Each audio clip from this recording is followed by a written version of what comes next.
Long video. হ্যাঁ, এটা হচ্ছে সামনে লেয়ার পুরা মাছের চোল। বড় লেয়ার, এটা লেয়ার অনেক বড় লেয়ার তো। যেদিকে মন চায় ওদিকে ব্রাশ করে লেয়ার ঘুরিয়ে ঘুরিয়ে রেখে এটা যেদিকে ইচ্ছে সেদিকে সিটি করা যায় না?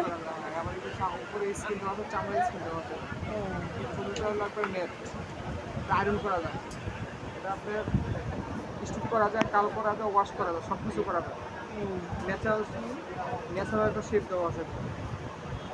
আবার এটা আপনার নেট উন্নত মানের নেট দেওয়া, একবারে পুরো পাকা পাকা করে, মানে আলো বাতাস পুরো পাবে, মাথা গরম লাগবে না। প্লাস এটার ভিতরে আপনার ইয়ে আছে, বেল্ট আছে। বেল্ট আছে, এটা দিয়ে টাইট করবে, তো লাগিয়ে বেল্টটা লাগিয়ে দিলে মাথা থেকে পড়বে না। ঠিক আছে, এই যে লেয়ারটা, এই লেয়ার ঘুরিয়ে দিলাম, লেয়ার চাইলে আবার এই যে লেয়ার ঘুরিয়ে দিলাম। এদিকে ইচ্ছা করলে যেদিকে ইচ্ছে সেদিকে সিটি করা যাবে, আবার চাইলে তোমার সিটি ছাড়াও ব্যবহার করতে পারবে। স্টেট করতে পারবে, কাল করতে পারবে, ওয়াশ করতে পারবে, সব কিছু করা